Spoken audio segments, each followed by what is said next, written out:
We are in Thursday, January the 10th, year of our Lord, 2019. Year of our Lord. Welcome back. Happy New Year.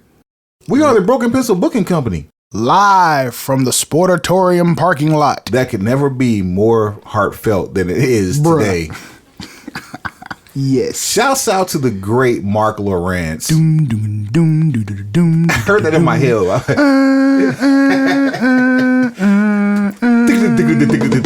Yeah, I'm already ruining your post-production. You know what I'm saying? Like, I'm already making post-production. I don't even know if I even want to do any post-production on that. Yeah, you do. Nah. Yeah, you do. Yeah, you always want to do post-production. Always. Yeah, shouts out to the great Mark Lawrence, who I had the privilege of meeting today, and his son. Greetings to you all. Yeah, greetings. Ooh, shit, excuse me. Man, that's how you start the show off. Straight up. It's been a rough holiday stretch. Man, I feel like I need to do a lot more of that. I am Wood. You stay classy, internet.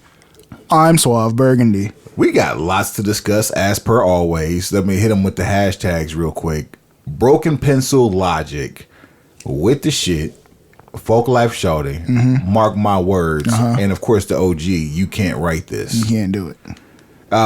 So we have, since we've last spoken or last had a podcast, I've had like a very, very fruitful, bountiful Christmas, New Year's holiday, and a lot of wrestling news that's worthy of us breaking in 3 weeks before Royal Rumble.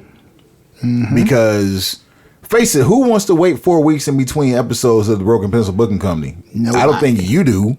Nobody. We also lost Mean Gene Oakland. Rest in peace to Mean Gene. It's sad. It was unexpected. It's just not cool. But it's also, he had a full life. He did. 76 years old. That you can say relatively young, but like what is old really?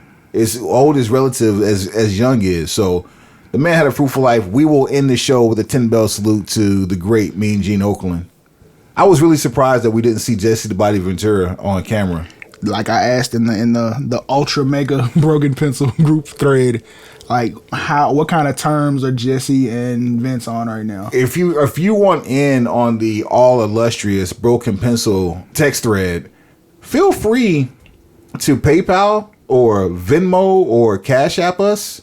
It's a pretty cool idea. I like what you're doing there. Go ahead, keep pitching it. I like that. You pay for access, and you have to make it fair. So of course, you have to hit us with the email brokenpencilbc@gmail.com, and we can figure out how. Like, we're not going to give you a number. Like, you're going to give us a number, and we're dead ass serious because we got this. Myself, the Petty Messiah, Suave Burgundy, and also the benefactor OG Dave House. We gets really stupid and we get nostalgic and all that good stuff. And brokenpencilbc.com is on the way. New Broken Pencil email address is coming as well. I hate the fact that I secure that domain and use my own Google Voice. Yeah, keep it coming. My man Suave's over here designing our first hoodie as we speak because, like we said, merch is coming. We thought this is not a game. I'm multitasking during this episode. I hate that I gave out my Google Voice number when I signed up for it. Why did you do that? Because I needed a phone number and I was too lazy to go to the car and get the business cards for the Broken Pencil and put our Google Voice number on there. So I put my Google Voice number on there, and my phone has not stopped ringing with calls from India. As craziness would have it, I've been instructed. I won't say who told me to do this, but it's actually been working. I'm almost scared to see who calls next.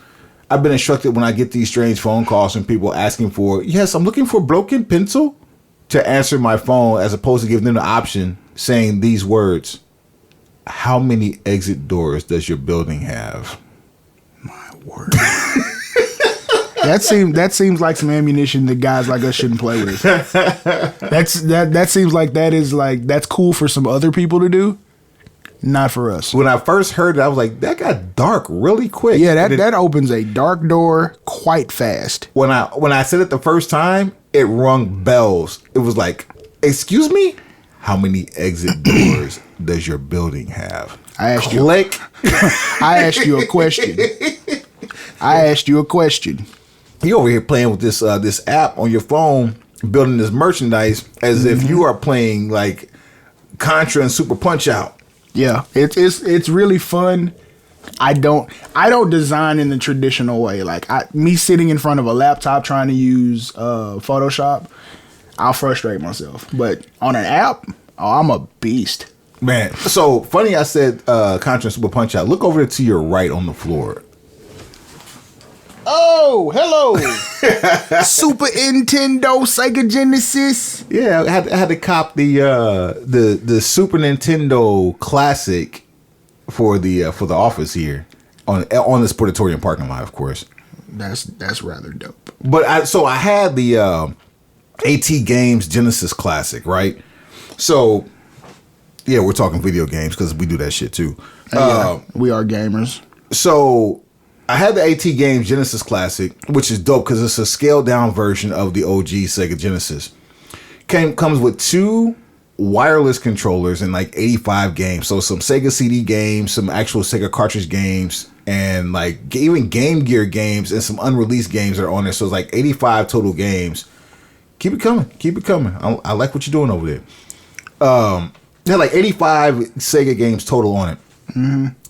A couple of downfalls. What that is? So the wireless controller does have lag for obvious reason. It's wireless. Boo. We hate lag. We hate lag. We hate lag. However, on the front of this bad boy are 2 DP9 ports. Okay. You can actually go buy an OG 6-button wired controller for the Sega Genesis and plug it directly in and not use the wired controllers that comes with it. I almost wish they actually would have come with the wired controllers just for their better experience. Super dope. Even doper, not to take a poo-poo onto the Nintendo versions of these classic games, this AT Games Genesis Classic has a actual live working cartridge door where you can go buy OG retro Genesis cartridges and slide them into the actual console. Now that is a hell of an add-on. Yeah, that's super dope. So yeah, I figure I'd share that. So if any of you guys, all you retro gamers out there looking for one of these new devices to help these kids get acclimated to what was our fun in our youth, those are some viable options. The Nintendo Classic, Super Nintendo Classic, the PlayStation Classic, and also the AT Games Genesis Classic. Super Nintendo, Sega Genesis. Yeah, man. So, man, what we got lots to discuss. As we said earlier, we've got the Wrestle Kingdom 13 just happened last week. This is true. With some drama. And we've got lots of title changes. 8 to be exact. 8 of them to be exact. We won't run through all of them. We're going to run through what we showed on Access TV because I still got a bad taste in my mouth from last year's Wrestle Kingdom, which was extremely dope, but it was over 7 hours in length versus this year's show being right at 4 hours. Thank you. Thank you for paying attention to our wants and needs as professional wrestling fans and connoisseurs. There's this new organization. I don't know if you heard of them, All Elite Wrestling. I may have heard about that a little bit. Just a little bit. They're creating quite the groundswell of support. We'll talk about that in detail. Some interesting names, and if you're listening to this and you're fans of us, you already know about it. But we wouldn't be doing our due diligence as colleagues and reporters and giving you the scoop if we didn't at least share our thoughts and who is 100% confirmed with some speculation on who might show up later on down the line for All Elite Wrestling. Right. We're gonna have a Royal Rumble office pool. We're just gonna throw names in the dark. We're gonna try to pull like 3 names out of our hat a piece to figure out who's gonna go into the Rumble. I still think Ty Dillinger would be perfect at 10 again, even though last year was a bust. He's not going to be the Royal Rumble this year. I think he's still recovering from a surgery. I think he's ready. I've actually heard he doesn't want to be number 10. Really? Yeah. It was a while ago, but I read it that he doesn't really want to be number 10. Huh. That's it. We'll still rap about that. We're also going to make our own Mania. So we always have our mixtape. This is not going to really be a mixtape, but it kind of is because we're going to do some fantasy booking here. And we'll do the classic make our own Mania tape, closer to WrestleMania time where like we just give you the best of. But this is we're going to fantasy book what our WrestleMania would look like before they actually start putting one together and see either 1, how similar they are, or 2, how much greater ours is. We also have another show prior to Royal Rumble that we're going to do. We also have a show post Royal Rumble that we're going to do. So that's going to give us 3 shows this month. You're welcome. You're all welcome. Yep. We bringing the heat for 19. And this is a heavy season for wrestling. So if you guys love us, of course, send us your love. Add us, tell your friends. BrokenpencilBC on all things social. That's Twitter, Facebook, Instagram. BrokenpencilBC at gmail.com. BrokenpencilBC.com coming really, really soon, even if it's just a splash screen. And we're going to have to archive our older shows. This is like unofficially season 2. Because we ended the year with like 15 episodes. So this is like the start of like the new season, kind of, sort of, but not really, because it was just a continuation as far as we're concerned. But we're going to have all the old episodes archived for you on BrokenpencilBC.com upon the launch, which will be here in the next couple of months or so. And it's going to be a very gradual launch, so just kind of bear with us. But we appreciate you, because if it wasn't for your support, we wouldn't even be worried about the website. So there's all that. Fantastic. Before we get started in today's show, I got a question for you. Shoot. Do you have any trades you would like to propose from our last draft that we had? To be perfectly honest, there's only like 1, maybe 2 guys I want, and I don't know who to trade for them. If you have any trades that you would like to propose, I am all ears to listen. I will have at least 1 trade to make with you on our next episode. Gotcha. Definitely not today, but cool. On our next episode. Because next episode we got to book the territory. I got some stuff already in the cauldron. As do I. But that lets the pencil pushers know that next episode we are going to revisit the draft. We aren't just going to leave that alone. Go back, listen to episode 15 if you don't have it, and if you want to jump straight to it, it's right around the 53-minute mark, I believe, of the last episode, where we start talking about building our own WWE with the members of the existing WWE roster with a couple of twists. Do the twist. All right, so that is we got a luchador. Yeah, I really want to like go to blow by blow on play by play on this creation of merch as the show is happening, but I can't. I'm just gonna let it work. We gotta get some different colorways on that. Yeah, this is strictly for first design purposes. I just want something that was gonna pop. I gotta find me some kicks, man. This is easy, man. Wrestle Kingdom 13. Let's get this out the way first, because this is gonna be really quick. I still gotta watch, so I'm a co-pilot on this. I'm gonna let you fly this plane. All right. So on the Access TV version, yeah, the same night after the show aired, we got the 3. Well, not the 3, but the 2 co-main events and another match that had notable interest. We got Juice Robinson versus Cody to kick it off. We also had Tatsuya Naito versus Chris Jericho for the IWGP Intercontinental title in a no DQ match. And then we also had Hiroshi Tanahashi versus Kenny Omega with Nick and Matt Jackson at ringside for the IWGP Heavyweight Championship.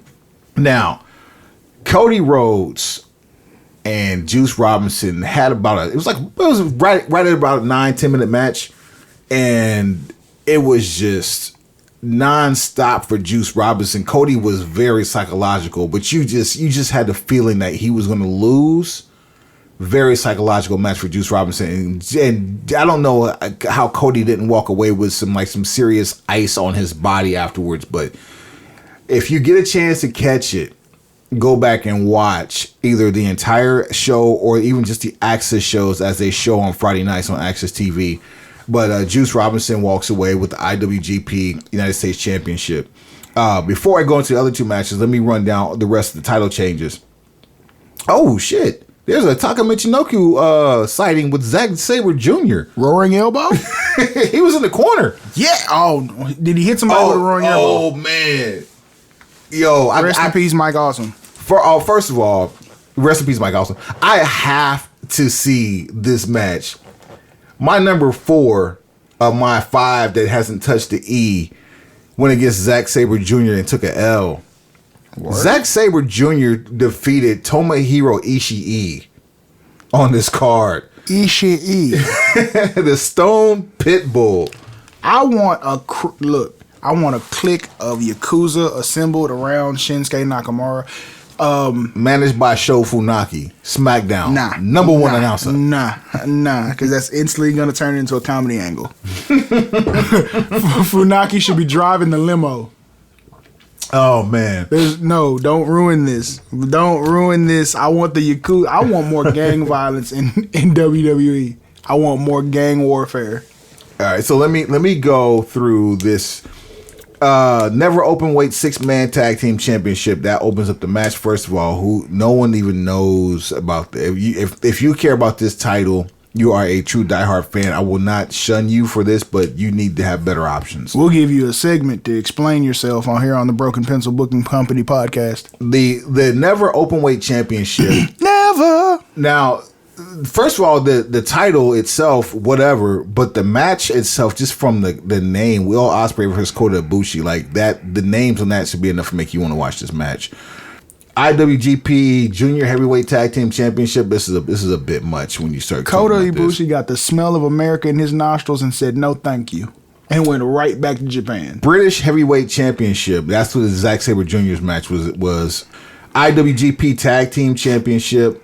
That's worth something, I think, because of some of the names in here, and you'll be hearing some of these names later on in the year, as you have. Which this is interesting. You had Sonata and Evil, Los Ingobernables de Japón, beating the Guerrillas of Destiny, Tanga and Tangaloa, Bad Luck Fale in the corner, of course, and of course the Young Bucks. But then we go back to Cody Rhodes and Juice Robinson.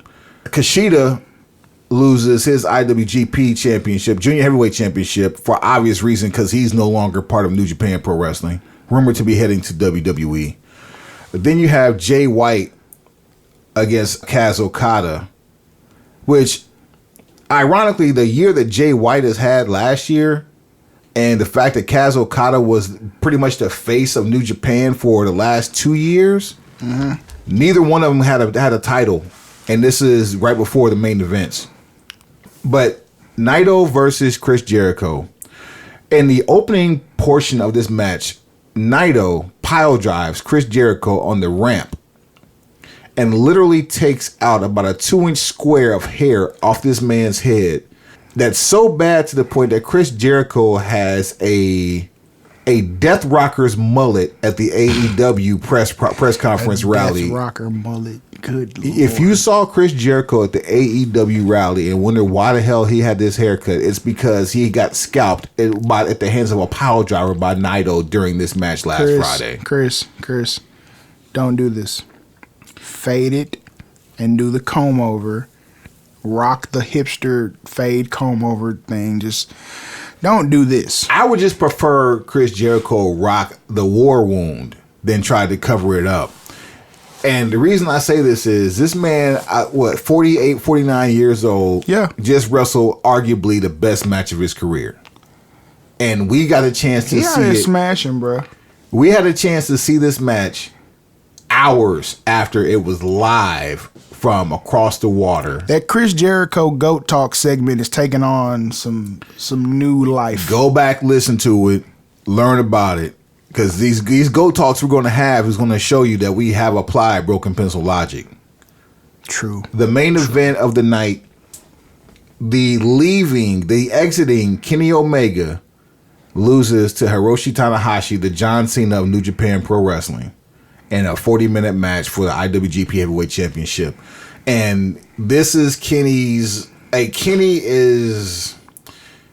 He's like a painter with a palette and a canvas, and his matches are art. Okay. It's very smooth. You know, a couple of years ago, they were talking about the match between him and Okada being one of the greatest matches of all time. And you can go back now and, it's probably the awe of watching it and seeing how groovy things work in comparison to things like 25, 30 years ago, and kind of getting that feeling again. But then if you go back and look at it now, there's things that you could critique about it that you didn't realize that you need to critique. That's always the case. Hindsight's always 20/20. Right. This one is not his most shining moment, but it's definitely not a slouch of a match at all. It's not. It's still up there in like the best matches in New Japan history. But he does such an awesome job every time he goes into that ring. It's kind of hard, especially in Japan. It's kind of hard to kind of gauge one over another. Definitely one to check out if you're a true diehard wrestling fan. Oh, and the strong style aspect of all these matches. Dear Lord, especially like the ones, like I said, the Juice Robinson Cody match, the Naito Jericho, and then the Tanahashi Omega. Those three matches, the strong style element of those matches are just brutal, brutal. Must see TV. Watch it and repeat. Grab your popcorn and your cold drinks, alcoholic or not, and enjoy. On the topic of New Japan Pro Wrestling, it was announced they'll be doing a bigger presence, a bigger tour this year in the United States. So I believe we have some action from a couple of, because it's the G1, the ROH show that's coming to Dallas on the 24th. There's a G1 Supercard. It's a tour that ROH is doing with New Japan that comes to Dallas on January 24th. But you also have New Japan coming to the American Airlines Center in Dallas in July. With a G1 round one. Round one of the G1 Climax for 2019. That's going to be so fire. We will be in attendance. Listen, New Japan's first time to Dallas, and they're shooting this in a 15 to 17,000 seat arena. The first time out the gate. Guaranteed to sell out. You think? Guaranteed. Even with all the new happenings and goings on with AEW and everybody leaving and defecting and signing contracts? I don't think AEW is going to even be a factor in the conversation that is the G1. The G1 is the G1 is the G1 is the G1. The G1 is the G1 is the G1 is the G1 for hardcore wrestling fans like us who know the lineage and the history of it. But for a lot of those American shows that New Japan was doing, the drawing power was in the fact that you had the functioning Bullet Club and pulling in an audience. Now, we don't know too much, and we're going to talk about AEW, obviously. We don't know too much about the exclusivity agreements that AEW would have. The only thing that you could pretty much guarantee is that AEW is not going to have a... They're not going to hop in bed with WWE. Especially if you're running a rally 2 blocks away from a taping of SmackDown, a live taping of SmackDown in the same city, regardless of why it's the same city, 2 blocks away. So I'd be safe to say that AEW is not going to get in bed with WWE, especially off the rip before they even announce a TV deal. However, you still have I haven't landed anywhere yet, Kenny Omega. He signed. I know we go back and forth. Well, we don't go back and forth, but we have conflicting reports. And the reports I've read, he signed with AEW already. And not to say that I haven't read the same reports, but I also haven't seen anything concrete that says that he has signed. These are truths. So, yeah. So, obviously, he's the hottest commodity in wrestling right now. And hypothetically speaking, if he does not sign with AEW, he could possibly pop up at the G1 Supercard and the G1 Climax round 1 here in Dallas in June. I'm just July. I don't think anybody of that caliber stays unsigned or unclaimed that long because people are going to just start throwing money around. Now, what I am looking forward to now is how that Madison Square Garden show starts to shape out now. That'll tell you a lot about who's going to end up in the G1. Well, don't we already have the Jacksons, the Young Bucks, and Cody already booked for that show? Like, didn't they book for that show prior to? Because they were part of the press conference that announced that show at Madison Square Garden. Probably so. That's a payday that's been locked in. Yeah. So that's what the end of March, beginning of April? It's WrestleMania weekend. Well, we know that much. But also Memorial Day weekend, which is not even 2 months after WrestleMania. We have Double or Nothing. AEW Double or Nothing, which is going to have a Ring of Honor presence, which is almost guaranteed, but not set in stone to have a New Japan presence at the MGM Grand. At the MGM Grand in Las Vegas. It's going to be a whole lot of free drinks passed around down there. I can't wait. Oh, give me one. And Starcast 2, May 25th. Conrad, what's going on, boss? Conrad Thompson might be getting a submission from us to get some placement. I would love to see the Broken Pencil Booking Company at Starcast this year. I think we deserve it. We're working hard. Sounds like a plan. We got a nice sound. We got a nice little following going on here. People listen to us. They love us. We do what we can to give back. And if you don't, hate us too. We'll heal you too, buddy. Going into AEW, this is flowing right along. I'm sitting here driving. I'm ghost riding this whip. Ugh. I'm saying you doing your thing right now. You're handling your business. I'm over here doing some merch. I'm putting some things together. Wham wham. So the Khan brothers, who own the Khan own the Jacksonville Jaguars. Yeah. We now know the significance of why Cody and the Bucks were at the game at the Jaguars game back in December. That people were up in arms about and the uproar. Like, why is he here? Why is he there? What you up in arms for? Don't even matter. AEW's real logo, a Twitter. They have, at last check, it was like 85,000 Twitter followers in less than 2 days. That is nasty. Yeah. Do some digital camo on that X. Ooh, what if you did a lime green? We might get sued. Fringe. We might get sued for a lime green X. Again, he's still working on merch as we're having this conversation. It's fire though, but yeah, we get sued for that easy. So the Khan brothers, who own the Jacksonville Jaguars, are listed as being the principals for AEW wrestling. And I guess, which is redundant, AEW wrestling or AEW AE wrestling. Yeah, is that double redundant? Is that double redundancy? Is that redundancy? Or I don't know what the hell I'm saying. Anyway, yeah, but it is though. God! but it is though. It is though. It's like double. It's like a double, triple redundant. That's like saying WWE wrestling or WCW wrestling. Yeah. The AEW brand. That's how you do it. Yeah. So yeah, the Khan brothers are Khan. Keep doing this whole episode. Just Khan leaping out. Khan. That's different. That's dope. You have to find some shoes for that color. I won't have to find them. I probably own them already. Damn your ass. There you go. Hey, look, I do this. The owner of the Nike colorway. So the Khan brothers, who own the Jacksonville Jaguars, are listed as the principals for All Elite Wrestling, which executive vice presidents are Cody Rhodes, right, Matt and Nick Jackson, and their vice president of marketing and promotion, I believe that's the official title, is Brandy Rhodes. Can you feel it? Can you feel it? Can you feel it? So on Tuesday, January the 8th, 2 blocks away from where SmackDown was being held, AEW has a rally and kicks off with Cody and the Bucks. And then you also have SoCal Uncensored, which is Christopher Daniels, Frankie Kazarian, and Scorpio Sky.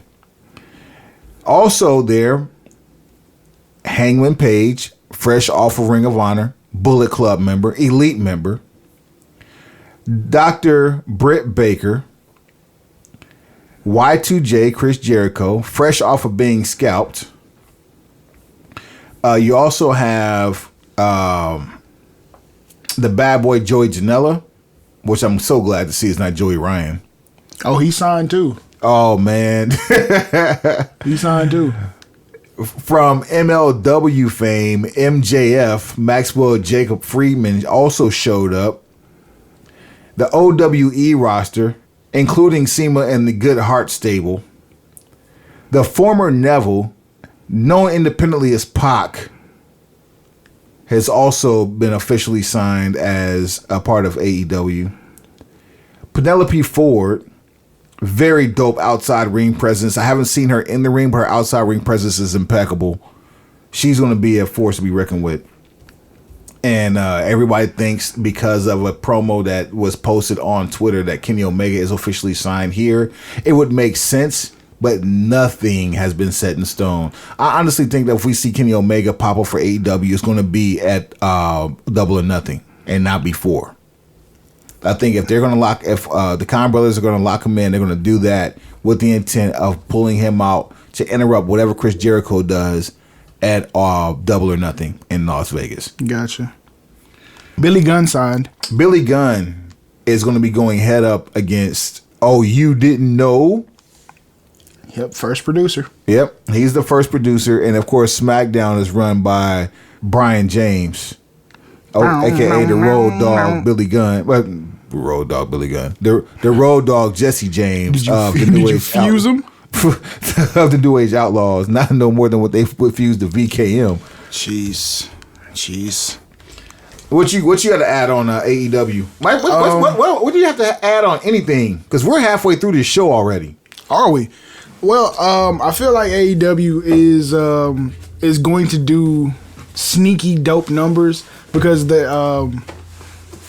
have tapped into the social media aspect of the new wrestling regime. They communicate directly with their fan base, and because of YouTube and Twitter and the mediums they use, they go directly to the source of their people. They don't need a middleman. But the fact that they have a certified billionaire in bed with this company, bankrolling these decisions, they have room to make a lot of significant moves very quickly. And I'm happy for it because there needs to be some competition to get. We need better product to digest. Did you actually get a chance to check out any of the audio from the rally? Yeah, I did watch some of the rally. I saw some of the interaction. I saw Pac come out and confront Hangman Page. I saw Cody's speech, Conrad. To me, Jericho. The most important aspect of the entire thing was Cody making a staunch campaign against wrestlers being underpaid. Saw that. And that AEW will be a place where the pay will be consistent with the efforts put forth by the athletes. And then I saw Brandy Rhodes speak to there'll be no difference in pay for gender. It's entry level. Which is outstanding. I mean, they're going about this the right way. I would hate if they happen to put certain aspects of certain companies out of business, and I'm not talking to anybody in particular. I'm just saying, like, for instance, I could be talking about the women's division of NXT, or I could be talking about the women's division of MLW. You see what I'm saying? Right. Like you can entice people who are worthy of a international push or international visibility. Right. To leave smaller territories or smaller waters for a bigger ocean that includes bigger food inside that water. Oh well, get yourself together. Start paying these people right. We call that business. I mean, wrestling and hip hop are so similar, and that's part of the reason why this show works so well, because we're able to see things in a similar light, because that's how it is. And Cody went into saying how wrestlers are usually paid the least. I mean, let's look at I speak for both of us and a lot of people who not only listen but also like watch wrestling when I say this. When it comes to this business of professional wrestling, and not just sports entertainment. Well, you can even include sports entertainment in this, but specifically I'm talking about professional wrestling. Right. Going back to as long as I can remember, no one ever wanted to be like equated to anybody else. Like as a football player, you didn't want to be like, oh, I'm going to be Too Tall Jones, or I'm going to be Tony Dorsett, or I'm going to be, Jerry Rice. When you have people like Jerry Rice to say, oh, I'm Ric Flair. Or you have people like Too Tall Jones say, oh, I'm Hulk Hogan. Like, no matter what walk of life you're in, the penultimate person that you could be looked up, that you look up to, that you want to compare yourself to, whether people claim to watch it or not, or claim to know who you're talking about or not, is always a professional wrestler.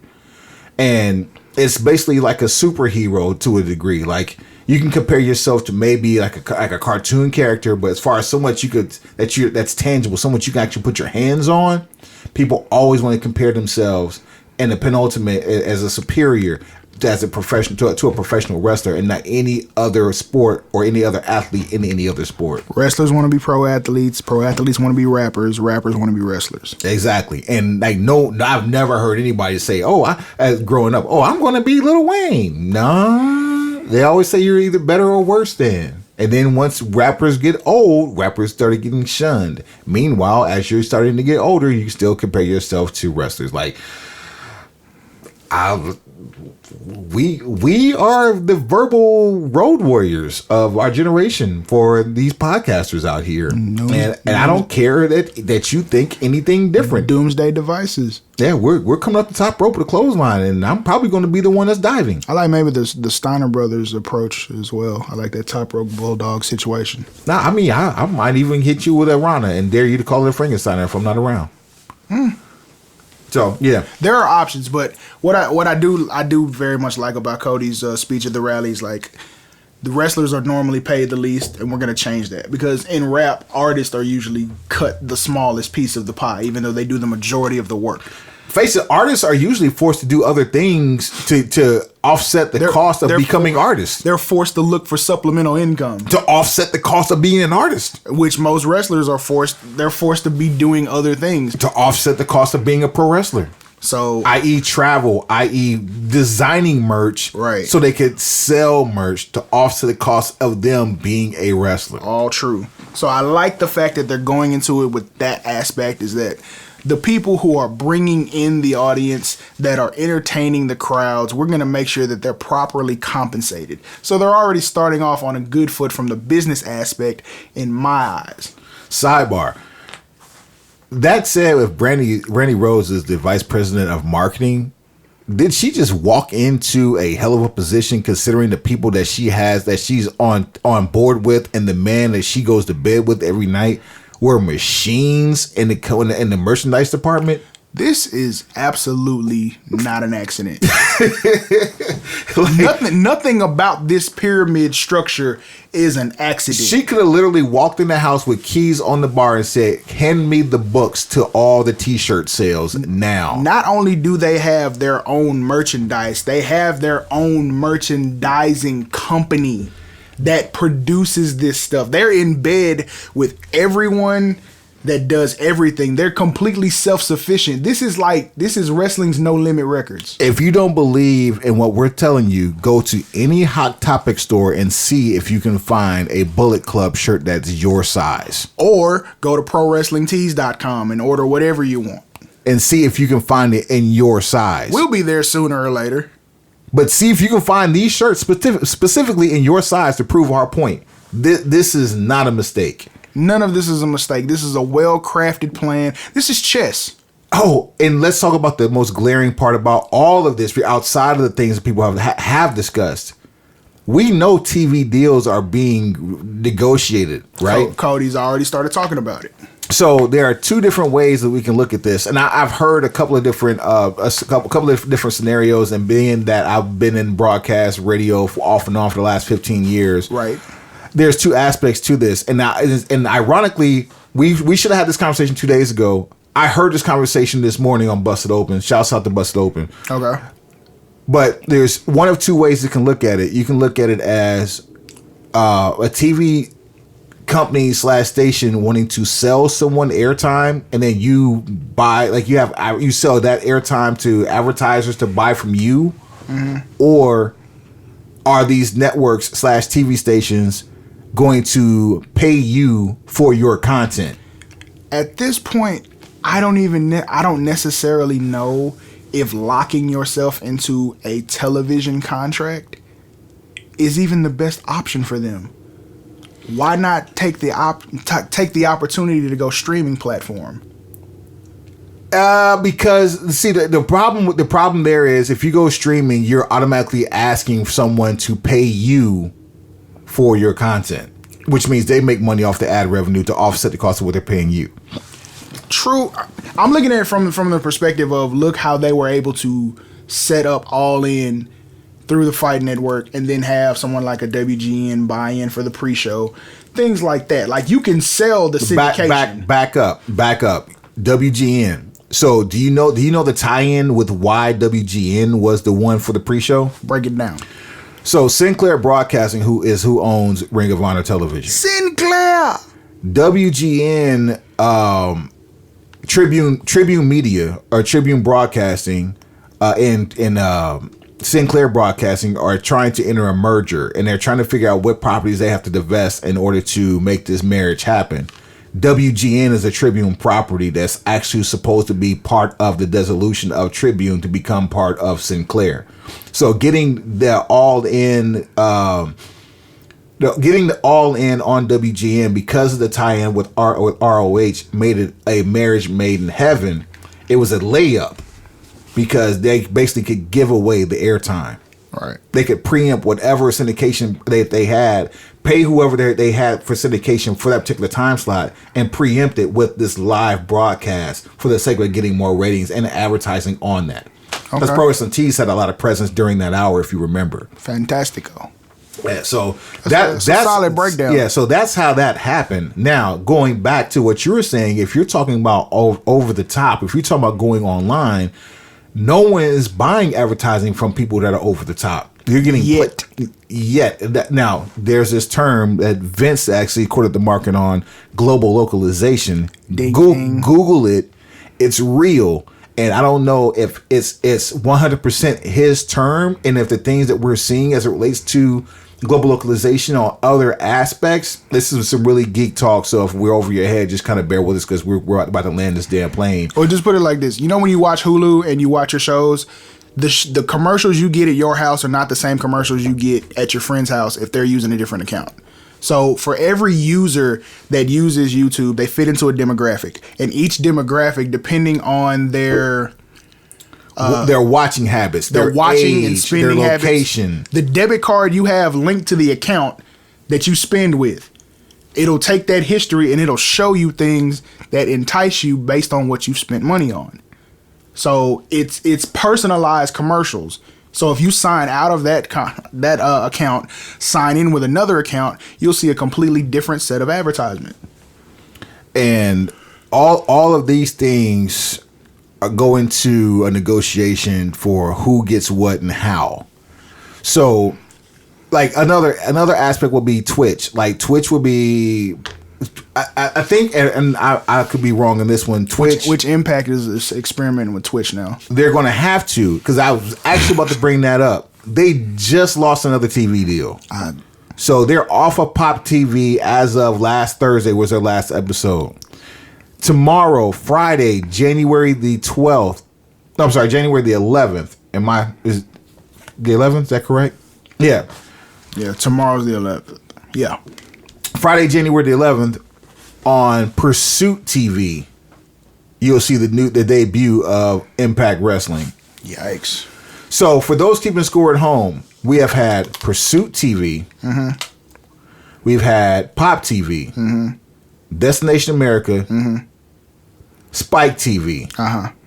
And there was one more. I believe there was one more outside of Spike. I thought Spike was always the first one. Spike was the original. So they went from Spike to Destination America? I think. I've bailed a long time before that. Okay. But you might be right. It's at least 4 networks. Yeah. So, and then, of course, you have the Global Wrestling Network, GWN, which is... Here's my question. Why don't they start packaging Impact as seasons and sell it to Netflix like Lucha Underground Because if you're familiar with a network called Pluto is an over-the-top network that's actually like a free cable provider. So for people who have smart TVs, and that includes Apple TV, Samsung TV, Roku, Fire Stick, your phone... You can download an app called Pluto, even Vizio. You can download an app called Pluto, and Pluto has this guide. And on this guide, you have over 100 channels, maybe over 200 channels of live programming, some of it original content. They even have like a Kung Fu channel. You remember the old Kung Fu theaters on like Saturdays and Sundays? Yeah. On local TV? They have a channel dedicated to nothing but those old Shaolin Kung Fu flicks, right? Okay. Well, at one point in my life, my TV may not have ever changed from that. So they have a They actually have a guide, it's like a scrolling guide, like old school. Yeah. But it's a digital system where they have their own channel. So even if you have, say, DirecTV or Fios or whatever your provider is, you have that. And you go into this over-the-top service, you'll see this scrolling guide for Pluto. And on one of those channels, Impact has a channel where they show old Impact content. In fact, last night I was just going through and they had a best of 2018 montage that was about 2 hours long. As cool as that sounds with the way you explained it, doesn't that seem hella more difficult than what I just explained? I'll do you one better. How many people knew about Pluto before me just explaining it? The fact that I had to explain it to that degree, to know that one channel is buried in there that shows nothing but Impact content. I'm just saying, like, do you want to be seen or not? I like the idea that they're doing everything they can to be visible, but No, they're not. well, no. You have people who are out of touch with reality that don't know how to get a hold of people who like professional wrestling.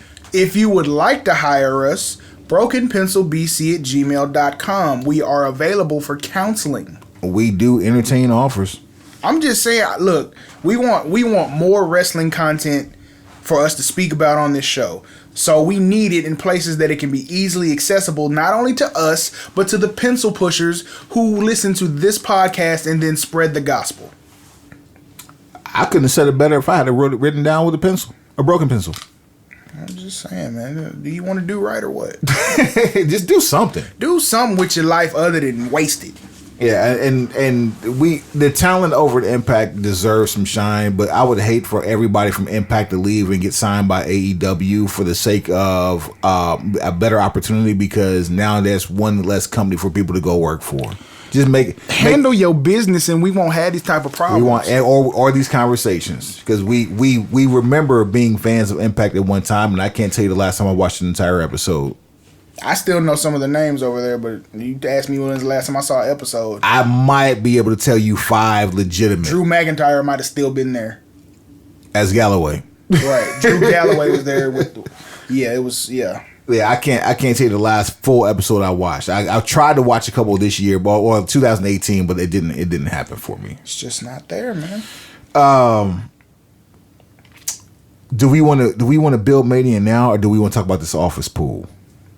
I think we should take a break and then come right back and give them. We'll take a break and do the office pool. I'm with it. Broken Pencil BC on all things social. BrokenpencilBC@gmail.com. We'll right back at you. Running the Seagulls, getting hot chips. Hot chips. And gin. Let me see if I can find that jingle. We'll throw that in here right now. Classic. Hot chips and gin. Promotional consideration has been paid for by the following. Come on down to Seagulls. We got hot chips and gin. Come on down to Seagulls. We got hot chips and gin. We got cognac. We got bourbon. We got hot chips and gin. We got chicharrones. Chicharrones. Yeah. And we are back. Broken Pencil BC on all things social. BrokenpencilBC@gmail.com. Hashtags with the shit. With the shit. Mark my words. Mark my words. Folk life shouty. Folk life shouty. You can't write this. You can't write it, shouty. Broken pencil logic. Broken pencil logic.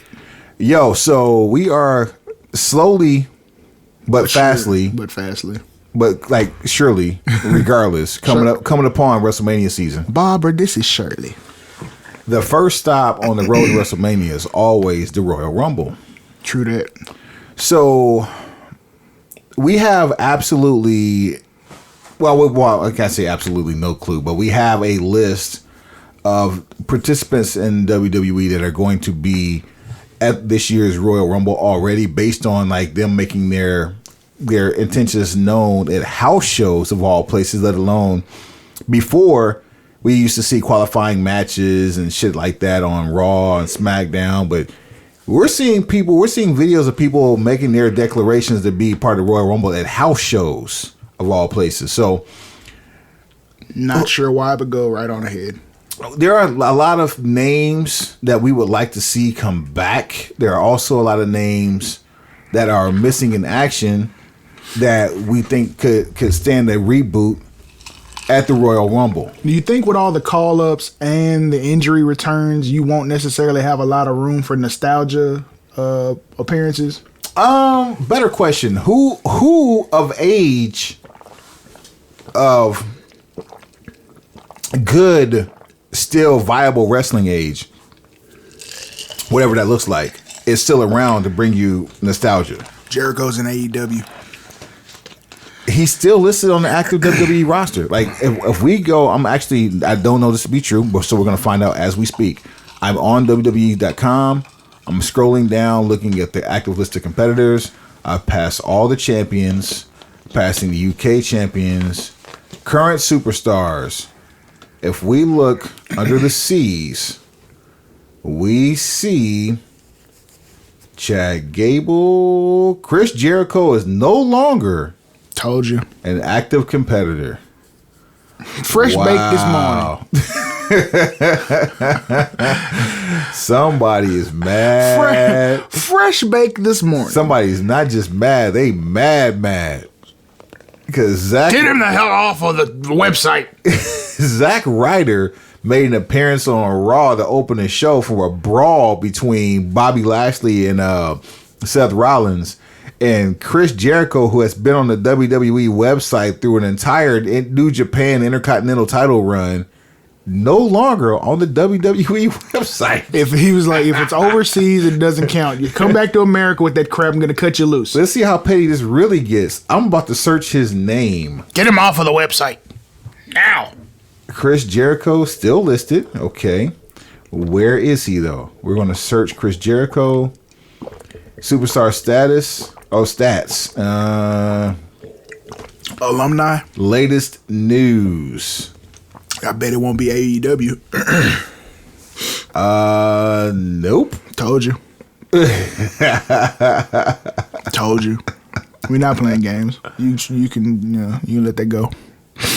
Yeah. Let it go. Let it go. Wow. All right. Well, cool. There's that one. Uh-huh. All right. So what old fogies we got out here floating that can come back and do a one shot for the Royal Rumble? it's always good to see Booker T in the Rumble. Always. Booker T, yeah. It's always I like good to that. see JBL in the Rumble. Always. I would love that too. Especially if JBL, because we haven't seen him in a minute, but if he's actually gotten back into shape, it would be really good to see JBL at the Rumble. Who else? I got one of my surprises. I don't even know if I want to call her a surprise or not, because at this point she's got veteran status. But I would like to see her finally pop up at the Women's Rumble as a rub to Nia Jax to get people off of Nia Jax's back. I would love to see Kaya Stevens, also known as Awesome Kong, WWE known as Karma, to show up at the Women's Royal Rumble for a moment. That would be a cool face off. I don't see it happening. I don't either at this point. She getting Netflix money. She done. And it's way smoother than actually being a competitor. I can pretend to be a wrestler on Netflix and not have to take bumps. Like, I'm pretending to be a pretend. Come on, give me money. Yeah. Give me my money. Gail Kim, I just saw on Impact. There's absolute. I don't know, because she may not be, because she's retired, so there's no guarantee that she's actually under contract to Impact. Might be a one shot. Very well could be, but I really think that they want to hold off until she's completely removed so they can go ahead and put her in the Hall of Fame, because I think she's rightfully deserved of being there, especially after how she left the last time. All members of the NWO and the Clique, I mean, if Shawn Michaels enters the Royal Rumble, they're not going to see that as a nostalgia entry. They're going to see that as he might be here to win. At least that's how I feel about 2019. Give me your three, and I'll give you my three. 3 guys to actually win the Royal Rumble. No, not to win. Surprise entrance. Surprise entrance. And these are not like injury returns. Yeah, they could. They could be injury returns. They could be from other places coming in. They could be from NXT coming up. You name it. Anything. It's the Royal Rumble. Anything goes at the Royal Rumble. Bray Wyatt, Kevin Owens, and Sami Zayn. Bray Wyatt kills my steam, and you're going for low hanging fruit with Kevin Owens and Sami Zayn. I mean, those are the obvious ones. This is basically a setup for you to knock one out the park. I don't think those three. I think of the three, Bray Wyatt is the only one that's coming back at the Rumble. Only reason why I say that is because he's been missing for too long with no explanation, and there's been reports of him popping up at a house show. So, which I absolutely abhor. Let's go back. Let me before I give you my three. Let's talk about that. Fucking Bray Wyatt shows up at a house show, and then we find out about it on the internet. He wrestled at StarCast. It should be Starcade. Starcade. Yeah, and so he probably wrestled at StarCast. He probably right. He probably popped up. No one cared. Obviously, he pulled up on the pop up. Man, and so it would have been cool to see an old school moment where social media wasn't involved until after the fact. So now you've killed the most complete return possible, depending on if you came back rebranded or if you just came back as a comeback. Maybe people are just gonna forget. Let's see what happens. I mean, so. I understand people need to tune up, but let's face it, you have a world-class professional training facility in Orlando, Florida, inside of a university. You can sneak people in and out in a black SUV. And matter of fact, if you can hide the Hardys from 75,000 people. I'm going to be honest with you. Maybe it's just the fact that they don't think of him as high priority like that to be hiding. But he should be. I agree, because Look, third generation superstar of 2 Hall of Famers. I'm a high level Bray Wyatt advocate, but they just may not see it that way. Yeah. Because we don't know if the gimmick's going to be the same. We don't know what changes are going to come. I booked a pretty decent idea, but I don't know if they're going to go through with it. Let's see. My surprise. Who's your 3? My 3. The hard body one. I'm gonna go legend status. X-Pac. I think I'd like to see X-Pac pop up. Okay, that's a good one. In the same vein, I would like to see the Road Dogg pop up. That one's a little less likely. Little less likely, but still likely nonetheless. Okay. Now, of course, naturally, neither one of these guys are going to win. Oh, you didn't know? And last but not least, I keep going to this well, but again, I don't think this is going to be a permanent call up. Keith Lee comes into the Rumble. That's a good one. And I'm only going on that based off of size. He's the perfect battle royal size. You can get some really good steam out of people like Bobby Lashley, Braun Strowman. God forbid Brock Lesnar actually show up into the Rumble, which of course he's not going to. But if he actually showed up in the Rumble, you can get some good steam out of those two for just a hot second. But yeah, I think Keith Lee would be a perfect fit for a surprise entry into a Rumble where you can get some excitement out of it because it's somebody that people are slightly familiar with. 3 winners. I went first last time. 3 winners. I like. Well, first of all, let's go back for a second. Seth Rollins, where is he sitting right now? Does he already have a match for the Rumble? It's if he has one, it's probably going to be against Bobby Lashley. They'll have a singles match, and then Rollins will enter the Royal Rumble. Do you think Lashley also enters the Royal Rumble? Yes. Okay. All right. They'll take it back to the days where you get a match early. They may actually be the curtain jerker. Truth be told, I've always loved that aspect. If you have an early match, you should get carte blanche into the Rumble, probably around the 14-15. I think both of them are already declared. So yeah, you could just give them something to do because they're in a feud now. Okay. All right. So I like Rollins as a winner. I do too. On the SmackDown side, I like Joe. I like Joe winning the whole thing. I do too. Because it sets up for a very interesting considering the quote unquote reset that they've just recently done on Raw and SmackDown, sets up for a very interesting Mania if you have AJ versus Joe or Daniel Bryan versus Joe in a big match setting. Not to say that the other matches they've had haven't been big matches, they just haven't been huge pay-per-views. It doesn't get any bigger than WrestleMania. Third, you're not getting Braun Strowman at the Rumble, and you'll be lucky to get Braun Strowman at the Rumble pay-per-view, let alone the Rumble match. I have a theory on the Strowman thing. So I'm not gonna take your same picks. But my theory on the Strowman thing is that somehow I don't see Lesnar losing at the Rumble. I just don't.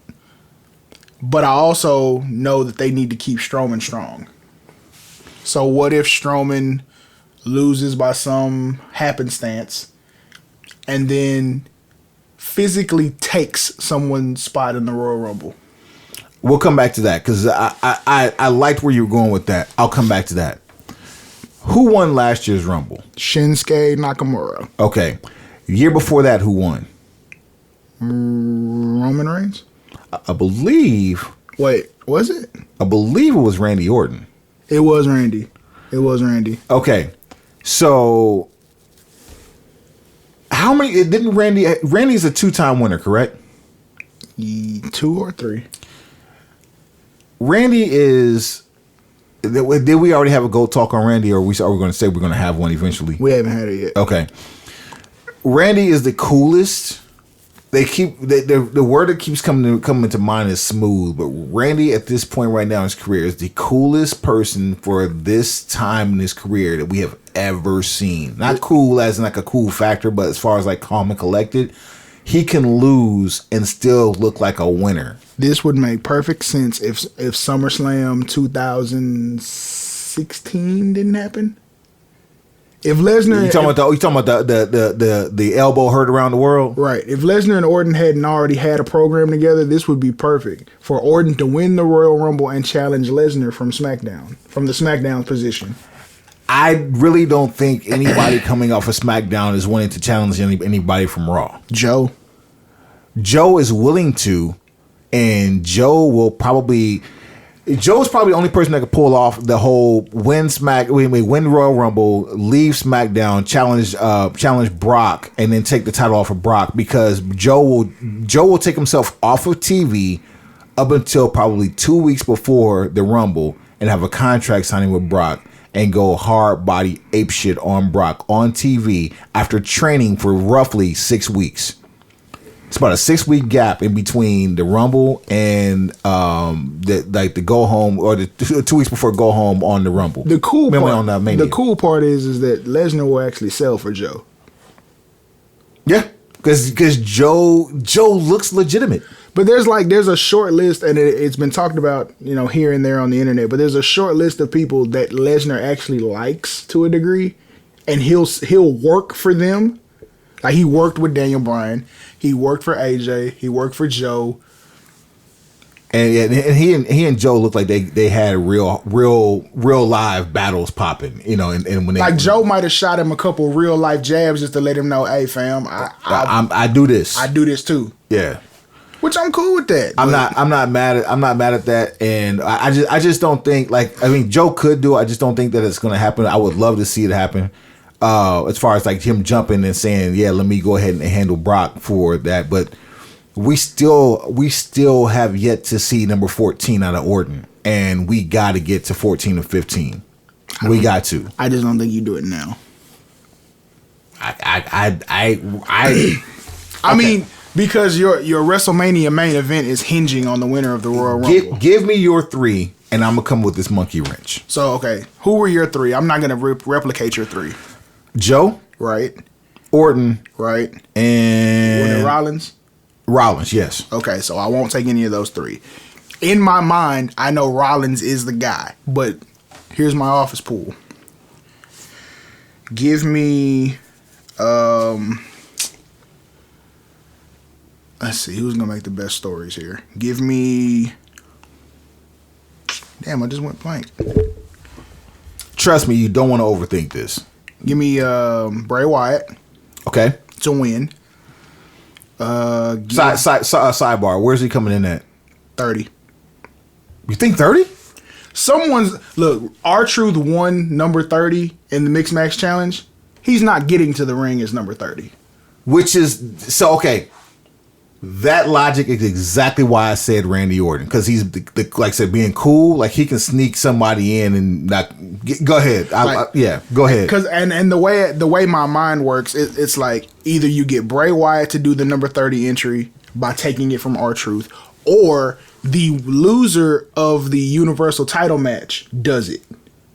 Since the rematch clause is out, so you have to find a way to get back into the championship spot. So the loser of the Universal Championship match takes number 30. Someone's getting beat up out of their position, and I don't see any reason to trot Truth out there at number 30. Because one of the biggest things about the Royal Rumble in recent memory is who is going to be number 30. And you've taken the drama out of that now. And you know Truth is going to be 30. You're going to get a dance break, and in the middle of the dance break, he's going to get his ass kicked. Yeah. So that's where my logic comes from with that. All right, so we got Truth coming out of 30. We got Bray going in. Who's number? Give me number 2. I'm gonna take Finn Balor. Dark horse. Yeah, I like absolute dark horse. It's really because I don't have anybody else to pick. Nah, but that's a good pick because he absolutely deserves that spot. He's on nobody's radar, right? And typically, when you have Rey Mysterio beat Roman Reigns and was on nobody's radar, and then you have the option of him crossing over. He could just say, "I'm done with Raw. I'm going to go to SmackDown," and then you get Finn Balor versus Daniel Bryan. Well, I'm sorry, I'd say Ray beat Roman Reigns, but Roman Reigns came in and took out a 30 spot. Was that Batista when Batista came in and Ray was 30 and the crowd booed because he was 30. Yeah, that's what happened. Yeah. So we got Bray Wyatt, we got Finn Balor. Who's number 3? You know what? I'm gonna do this even though I know I'm wrong. Bobby Lashley. Only because we got to get to Bobby Lashley versus Brock. Wow. That's a curveball. Yeah. You completely you hit the reset button completely on any angle if you take Bobby Lashley and put him on the top of the card at the Rumble. Now you got some gangster shit. Yeah, now you have a top tier main event with 2 legit MMA badasses. Let's hit the shuffle button and see what kind of songs we get. Stop giving me cookie cutter. I want the Miz to win and challenge Daniel Bryan, but that's my own storyline. You may have just twisted the monkey wrench, but there's still a monkey wrench. We're booking winners of the Royal Rumble to go into Mania. Right. There is one major mid-card or one mid-major pay-per-view in between Mania and the Royal Rumble. What is it? Lesnar won't be there. Lesnar won't be there, but what is it? That's what the pay-per-view is called. Lesnar won't be there. This one actually doesn't even require Lesnar being there. Was Elimination Chamber? Elimination Chamber. So you're gonna have the title defended, or you're gonna find a number 1 contender, depending on which brand and who picks what. So are we gonna? First of all, Lesnar's not doing an elimination chamber match. I'll tell you that right now. First of all, since the brand split is back in effect and full blown total effect, do we have 2 EC matches or do we mix the elimination chamber up this year and do 4 and 4 for one match? I think it would make the stakes higher if you mixed it. I love the idea of a mixed elimination chamber match. Ooh, beer gas. I love the idea of a mixed elimination chamber match. Now, if we do 4 and 4, let's pick the 4 in the 4 and remember who we picked for the Rumble because that's the monkey wrench. We still gotta get the Mania. So we need 8 superstars, 4 apiece, but we can't use any of the Royal Rumble winners. You can use whoever. Okay. Because again, this is another pay-per-view, and then sometimes you'll have like you could possibly have the last 8 members of the Royal Rumble if they're on 2 separate brands to represent for the Elimination Chamber. If you're gonna mix it, Cena, Ambrose. I want to give a youngster an opportunity to shine. Cien Almas. Rey Mysterio. Cena, Almas, Rey Mysterio. Who's the other one? Damn, I went blank. Who was it? Cena. It's Ambrose. Cena, Ambrose, Rey, and Almas. So you're saying that Ambrose loses the IC belt at? No, I'm saying he's in there anyway. So he gets in the match with the belt. Yes. So he's automatically not going to win the Elimination Chamber. But he's there to cause havoc. Okay. Give me 4 more. Well, okay. So I guess I need to give you 4, right? Yes. Orton. Okay. Shit, Orton's got a lot of business in that match. He's got Cena and he's got Mysterio already. Yep. AJ. Makes sense. If Joe wins the Rumble, he really has no reason being there. And put Joe in. Okay. And Lashley. Because Joe and Lashley can't both win the Rumble. Okay.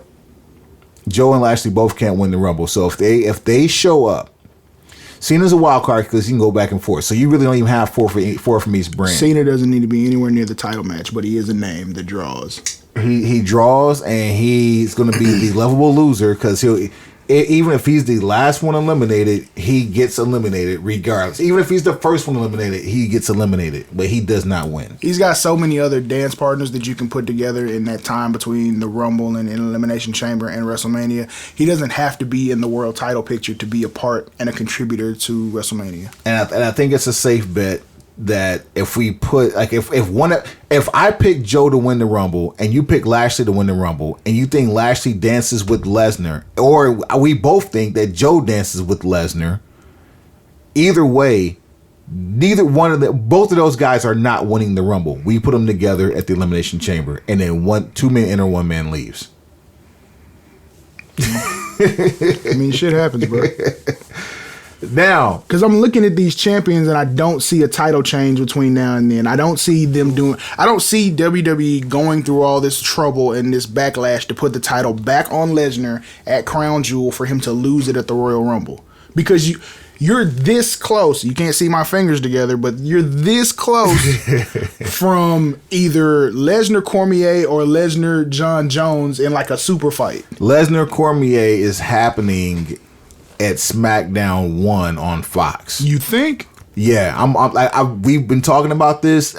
That's part of that. Because if Bones Jones has his way, Cormier won't sniff Lesnar. He'll sniff canvas. Here is the problem with that. Jones said, y'all heard his test results? No jet fuel. Jones said he wants 3 matches in 2019, and this match he just had at his last pay-per-view came back drip dry. He came back clean as a whistle. Yep. Handled his business. Yes, like a man, a gentleman. So now all things are forgiven. The last 2 things that happened to him in UFC have been forgiven because he's vindicated himself. So I still think because it is a heavyweight championship or a heavyweight issue, not necessarily a battle, but issue. We see DC and Lesnar at SmackDown 1 on Fox. Just whether it be a face-to-face or some, oh my God, holy shit, you name it. That's where we see that. Now, okay. Does Lesnar fight Jones before WrestleMania? Does Lesnar get back in the UFC period before WrestleMania? Better question, because there was action on Bleacher Report about Lesnar possibly holding up the UFC as the same way he's holding up WWE. The better question to me for this situation is, if we see Lesnar versus Jones, is it catch weight? Probably. So there's no way, as tall as Jones is, there's no way. Because Lesnar's what, 265 now? At least 265. For him to come much further down is a complete disadvantage to him. The only way he comes down is if he comes down to 250. Nah. And Jones is not going up to 220 or 225 for the sake of a one-off. They'll fight at a catch weight just for the buzz. So, or even the exhibition. Either or. I would love to see the exhibition, the open weight exhibition. You just want to see the fight. Yeah, you want to see the fight. Oh, I think an open weight exhibition will be the best thing to go because you cannot entertain the idea of a championship match with a legit 250 pounder who looks like he's 290, even though he's down in his 260s. But the whole thing I think Lesnar and even Heyman are shooting at, and what Vince would love is to be able to trot Brock Lesnar down the ramp at WrestleMania or a significant WWE pay-per-view with 2 belts, with all the championships that he can carry. Yeah, the WWE version of the belt collector. Right. Yeah, like a legitimate 2-sport belt collecting beast. Now, there are people who are looking at their phones, car radio screens, wondering where the hell the broken pencil logic is to our Elimination Chamber booking. There is no title involved in our Elimination Chamber booking.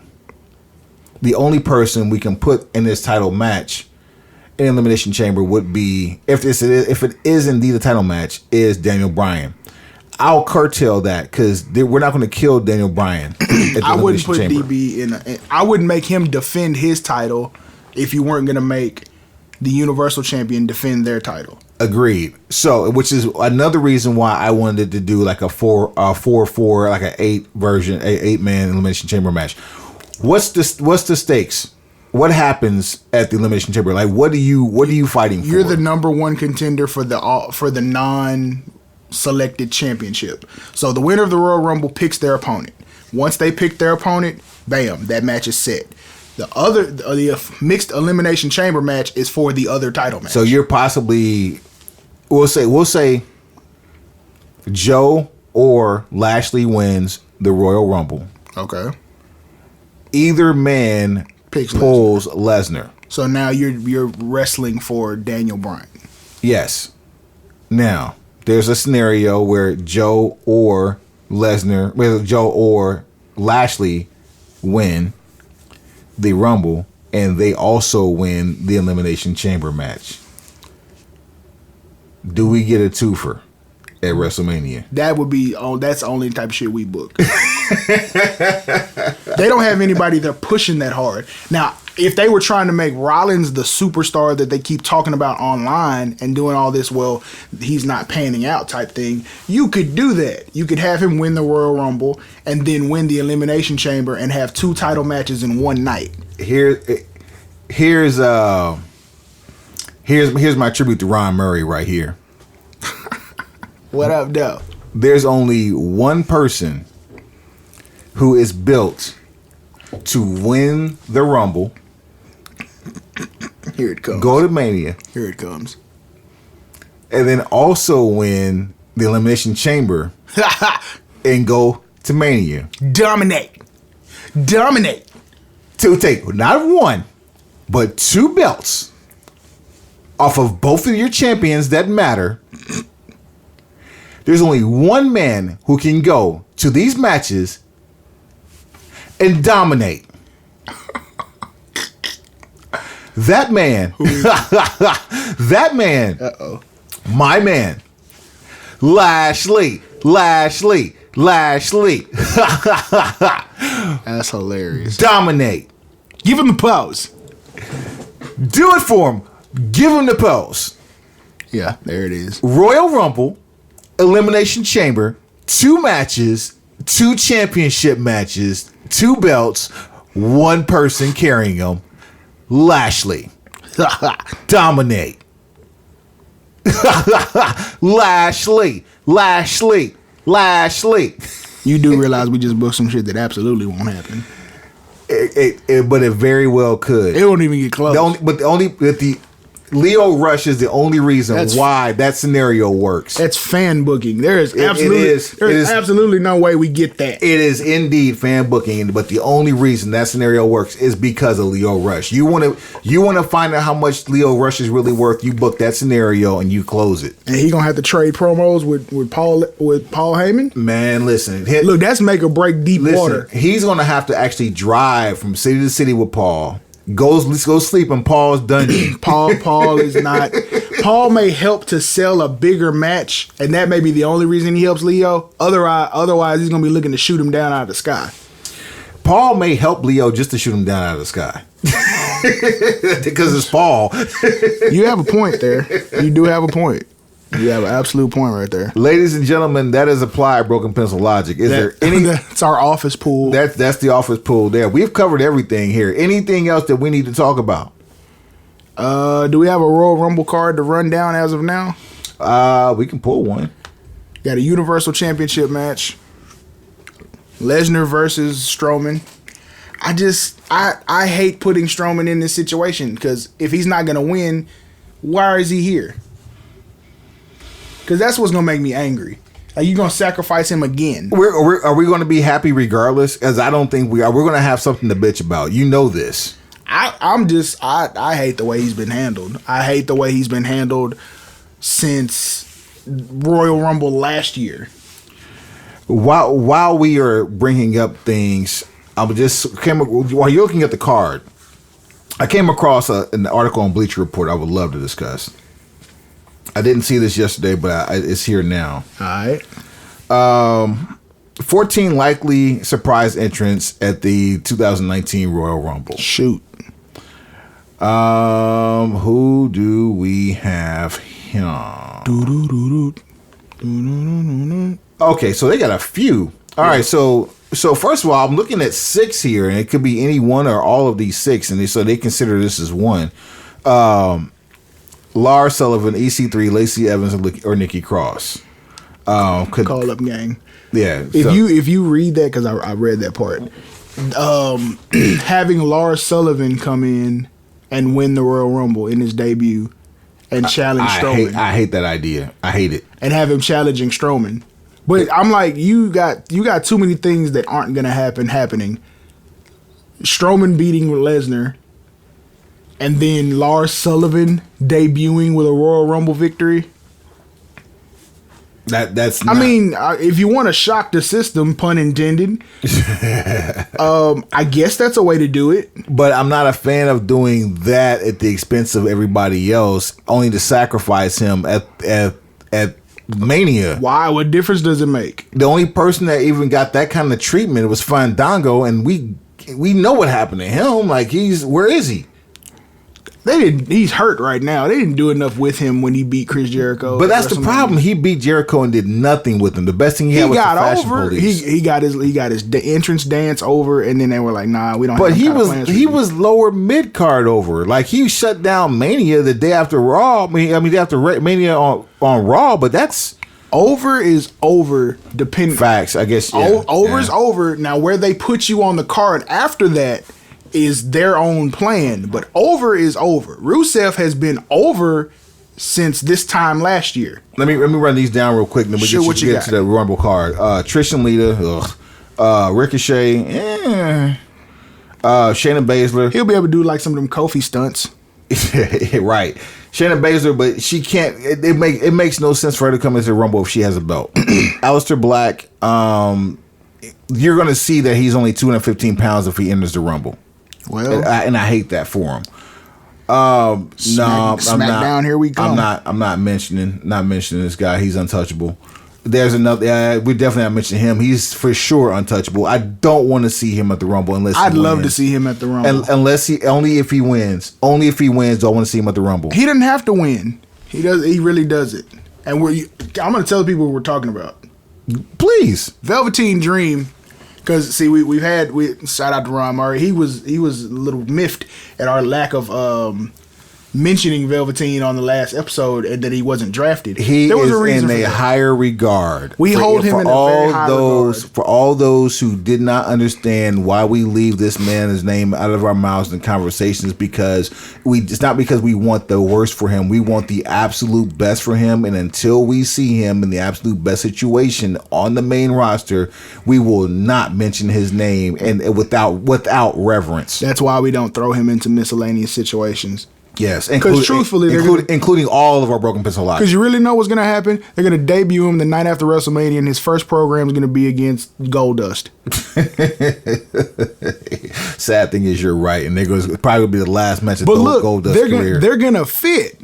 They're going to fit and have a really good program. But I mean, then what? I really wish they would start doing like a mentor faction where, like, even though they don't come to the ring to one another, like, you know that they have some type of like chemistry, like off, like backstage or something. Like, They'd be a super dope tag team. Fam, I mean, there's your golden lovers. And they can pull it off. Golden Dream. Now see, there's booking on the fly. Goldust and Velveteen Dream, the Golden Dream. Pete Dunne, the blackest white man in the world. Mr. 600. 600-day reign. That man right there. Rhea Ripley and Toni Storm, Shawn Michaels, and that rounds out your... But I'm almost at that point where, like, if Shawn Michaels makes an entrance into the Royal Rumble, I'm not ready to see him as a nostalgia entry. Like, people are going to expect him to perform well. Speaking of expecting, I do expect to see The Undertaker as the first entrant into this year's WWE Hall of Fame. I think it's time. It's more than time. Because what are you going to do with him this year? And I never want to see another chokeslam, tombstone, or anything, or Hell's Gate for that. Because we're not going back to Cena versus Undertaker. No. What do we have for a Rumble card? Right now, from what I'm seeing on WWE.com, we have Lesnar versus Strowman for the Universal Championship. We have AJ versus Daniel Bryan for the WWE Championship. I'm not opposed to that being a curtain jerker. What? AJ versus Daniel Bryan. Do you know how bad the internet will go off? Like the IWC is tired of the WWE Championship being treated like the TV title in WCW. I am too, but for that match, I would not mind that match being a curtain jerker because one of those men, whoever the loser is going into the Rumble. We know this. I can see your logic there. A lot of people have already claimed eligibility for the Royal Rumble. Ronda Rousey defending the Women's Championship of Raw versus Sasha Banks. I don't know how I like that. I mean, styles make matches, and I don't know if I like that style clash. We shall see. Because it's happening. Whether we like it or not, it's happening. Click on that and see who all are officially entered the Rumble. And that's all the matches that we actually have at this point. No, there's some more under there, too. Okay. So right now, already declared. Oh God! John Cena, Dean Ambrose, Seth Rollins, Samoa Joe, Finn Balor, Drew McIntyre, Kofi Kingston, Big E, Xavier Woods, Apollo Crews, Baron Corbin, Elias, Jinder Mahal, Jeff Hardy, Bobby Lashley, Andrade Cien Almas, and R-Truth, who is number 30. And shouts out to Apollo We actually Crews. forgot to bring up Drew McIntyre during that whole segment about picking winners. Because we're not ready for him yet. We may not be ready for him, but somebody else might be. That's Vince's golden boy going back to 2009. However, I don't think we're ready for him yet. It doesn't make sense unless he has a different opponent. Like, you would want to see McIntyre versus Lesnar for the sheer physicality of it, because you look at Drew McIntyre and you feel like Drew can handle himself, like he won't get tossed. But the better match is probably with Seth Rollins. Drew is well over 6'5", 6'6". You ain't gonna be able to hoe him. I don't think. And he's also a technical. He's a technical tactician. Like he's about that life. I feel like you wouldn't be able to hoe him. Well, no, you're not gonna be able to hoe him because first of all, he's taller than Brock.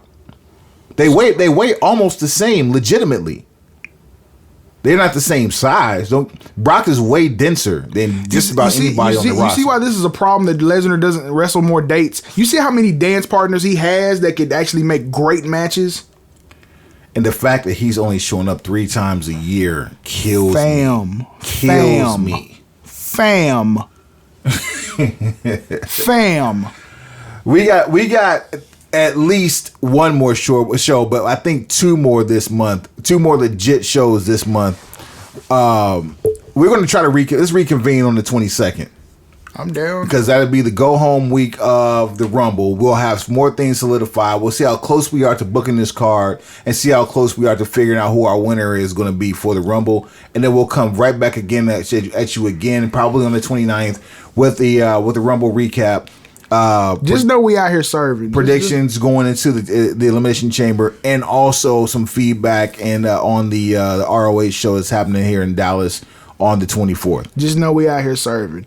Also on the Rumble card, the man Becky Lynch versus the Empress of Tomorrow, Asuka. Who's ready for Asuka? Could be Becky Lynch. Miz O'Mac. Yeah, the greatest tag team in the world versus the Bar. How do you have the greatest tag team in the world versus, without having the world's greatest tag team? Because Charlie Haas is no longer under contract. Facts. And Shelton Benjamin won't say anything. Yeah, no. I would love to see him do some damage in the Rumble too, but we know that won't happen either. And if it does, it's just going to be a couple of moments of greatness. I want to see Shelton do some cool stuff. Yeah. That's what you have him in the Money in the Bank match for. I want to see them re-sign Charlie Haas, and then they get. I want to see a lot of stuff. Let's bring Kurt Angle down the aisle with him. I want to see a lot of stuff. All 3 tracksuits.